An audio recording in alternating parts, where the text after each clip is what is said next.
Good evening, everyone. I'm very excited to be here today. I'm going to present myself, and I'm very happy because I got the opportunity to see you in Israel. So I'm very excited that right now we changed the positions and you host me. So I'm very thankful for that.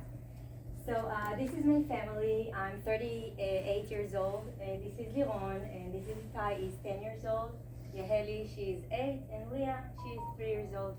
And yeah, she's cute, right? Yeah. She's there now, so she's very cute with my husband. So until October 7th, we were just a normal family. That was October 6th. We were sitting on the grass, eating pizza, having a Kabbalat Shabbat with the community. And a few hours later, our life changed from upside down. All the illustrations you're going to see in this presentation are taken from my book and were made by Dvorah Netzer-Greenberg, and I will share with you some of them in order to tell my story with them. So at 7:30 in the morning, my husband got a message that he needs to get ready to get his bag because soon he's going to join to the army as a reservist, as a reserve. And from that moment, when he got the phone call that he needs to go, we said goodbye. And I didn't know in the beginning where he is going and for how long. And I didn't know if he will ever come back. That was the thought I had in my mind all this period of time, around 300 days. That was my thought. In my daily job, I'm a parenthood consultant. I help children and adults to better communicate their needs. I help them to improve their relationships, and I help them to find their inner strength and to empower themselves. Because I do believe that we have this power inside of us and we have the strength. We just need to find that. But nothing prepared me to the moment I will have to use all my knowledge in such a chaotic reality. Such an uncertainty reality. So I decided to take all the knowledge I have, all the experience, all the tools, all the method I have until that point, and to create the book that's called Mom, When Will It End? In this book, I guide the parents through my daughter's point of view, through her perspective, how to deal and to cope in this situation. I decided to choose my middle daughter Yaheli's point of view because I believe that children have can simplify the reality. We make everything complicated, right? The adults, everything is so complex, but kids can give us an hope and optimistic point of view, and I really needed that at that time. So this is my husband Ron, and his daily job is the CFO, is an accountant, but in one moment he became a soldier. And not only him. Once my husband became a soldier again, all of us became a reservist family. It means that my husband had to deal with the front lines, and I had to deal with the home front. And I had to be strong because I need to reflect all the time to my kids and to him that I'm on it, that everything is on my hands, that I have control. Even though I didn't feel strong in that time, I felt devastated. I was afraid. I had to stay alone with my kids when all this chaotic thing happened. I was afraid. I slept with a knife next to my door, and I just thought my husband is there protecting the country, and I need to protect my home if something will happen. I was so afraid, and I had to tell the kids that nothing will happen to them. It's far, they're all protected, but inside of me, I wasn't sure. Luckily, when I was in the army, I was an officer myself, so I had all the skills I needed to manage the house, and I just look inside of me and I ask myself what kind of skill and strength I have that can help me right now, because this is what I do in life.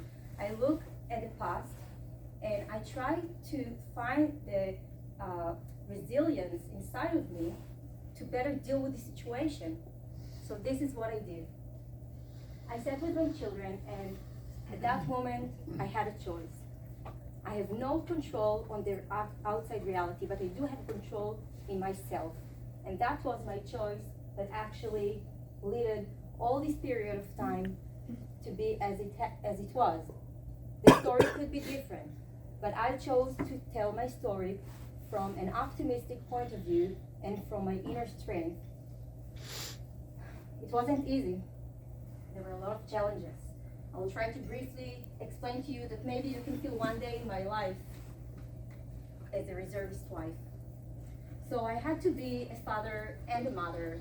I have to do his jobs, like, for example, dropping the trash, fixing everything that is not working. All of a sudden, like, you know Murphy, right? Nothing worked. He just left, everything is broken. We just had to get the announcement from now to now. Now he has to leave. Rosh Hashanah, now we have to be in Lebanon. Summer vacation, Gaza. Like from now to now, I need to change my life just like that. And every time when he comes back and we're trying to get better and to better communicate and understand, and we think that we are now on it and everything is stable, is we get a call again. So this is our routine for 300 days, 30 weekends by myself, Kabbalat Shabbat by myself. Everyone are with their family, then I need to be with my kids 24/7, from Friday when I pick them from school until Sunday. And in the beginning of the war, it was 7 weeks, no school. 7 weeks, we had the holidays, after the summer vacation, and all the war. So it was really hard to be a mother and a father with 3 kids that they're afraid and they have so many questions and I have no answers. So this is us. They asking me questions all the time and I find myself speechless. This is a daily task. It looks like yours. So this is, it really reflects my inner feeling, you know? I felt like that. I felt messed. My mind was so busy. What about my husband? Is he cold? Did he eat today? He's alive. I don't know.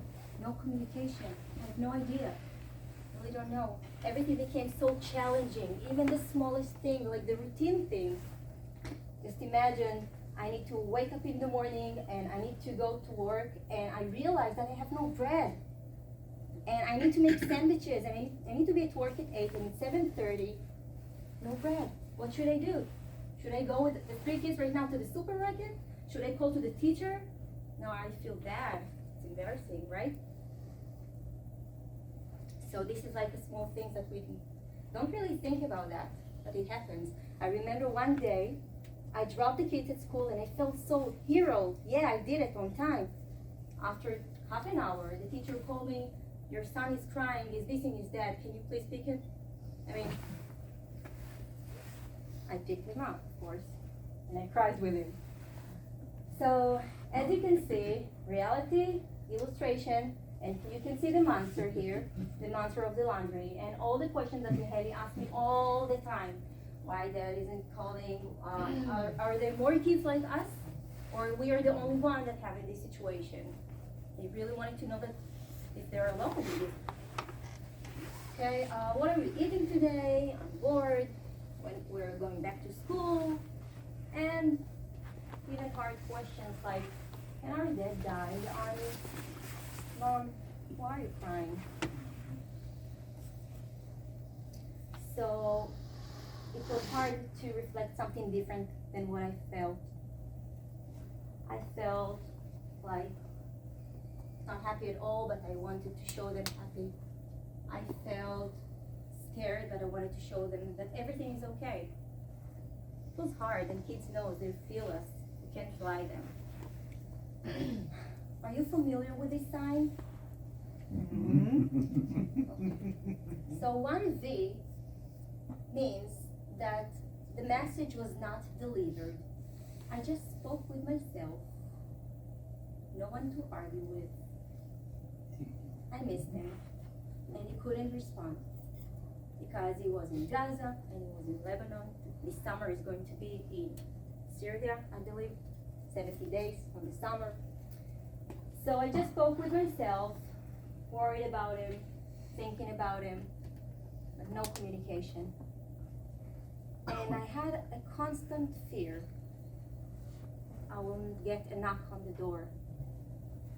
Knock on the door means that there are bad news.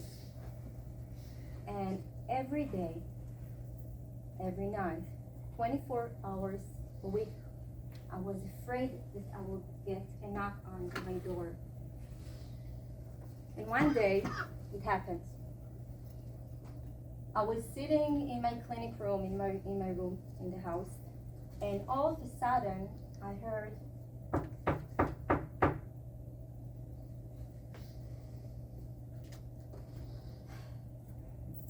and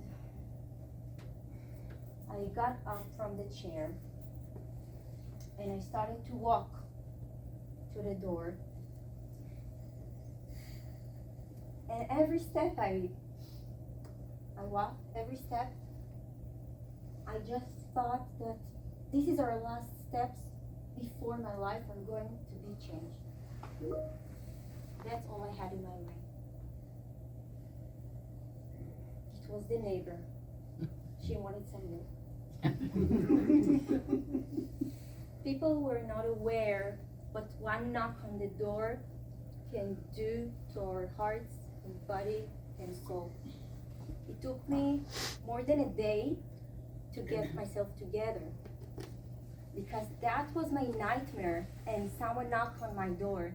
After that, I had a sign: please do not knock on my door.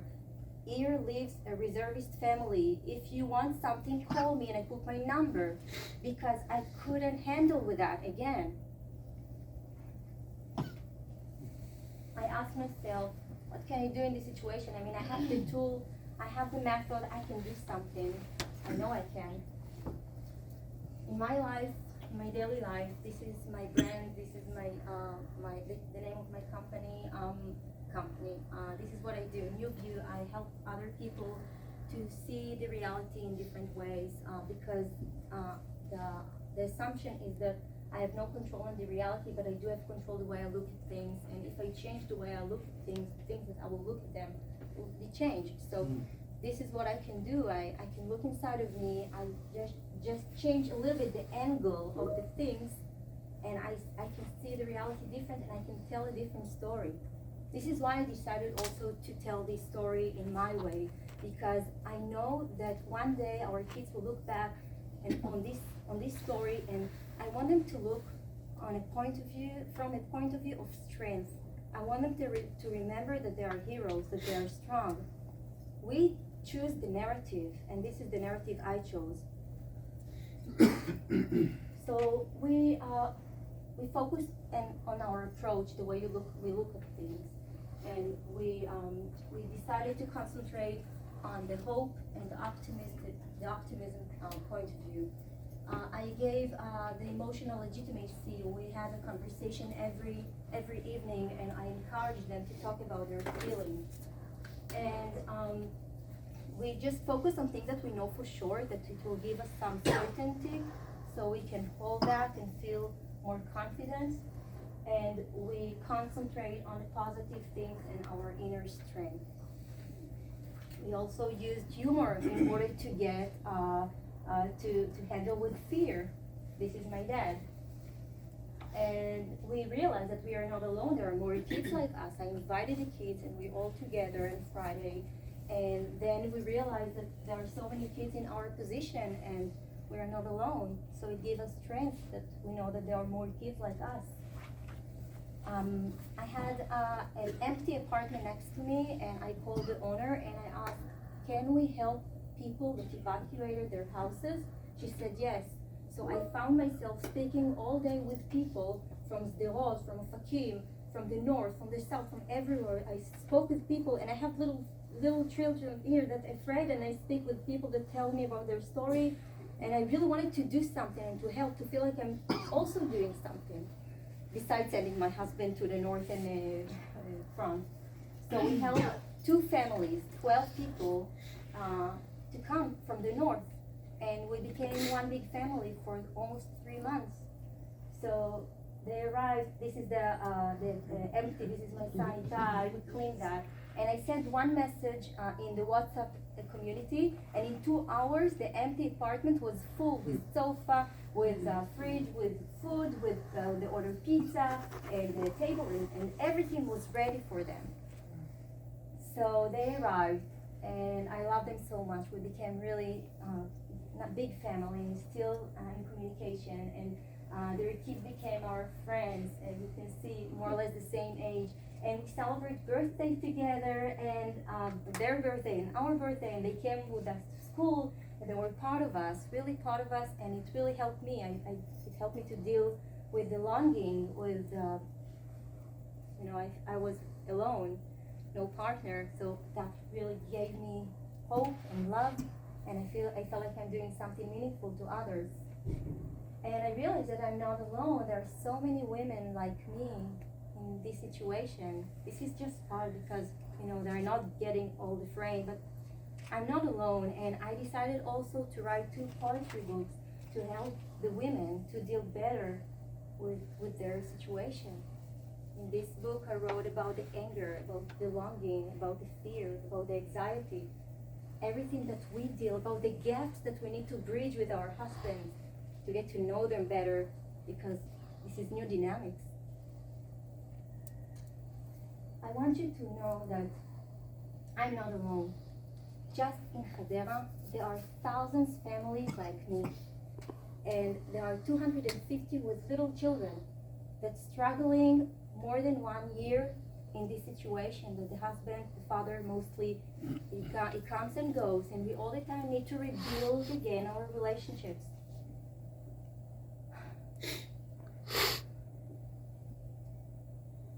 What you see here, this is from the summer vacation. It wasn't a camp, no school, nothing. My husband was in Gaza, and I needed to entertain my children. It was so hot and nothing to do with them. So then I realized that there is a organ to the family. This is the anchor, and you collaborate with the organ. And thanks to you, thanks to this partnership, we could have all these workshops and swimming pool and cinema and pizza, and I could go out with my kids. I remember my son told me that it's so fun that our father is the reserve because we get all these things. So yeah, this is like to find the good in all these things, and you really help us to do that, and we are so grateful for that. And we, all the women in Hadera, we are so grateful for this, because it really helps us. See how happy they are? So we know that we are not alone, that there is someone overseas that sees us, that cares about us, that sends us this hug, that loves us, that understands that we are struggling and wants to do something good for us. So this is a good feeling, to know that we are not alone in the situation. And this is us. After 17 days, my husband was in Lebanon. We didn't speak with him. And I want to share with you a short movie so you can feel it with me.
So this is us today, and we remember that we're stronger than we think we are, and we choose the optimistic point of view and to deal better, and we focus on the good things. But our story is still continuing. Thank you very much.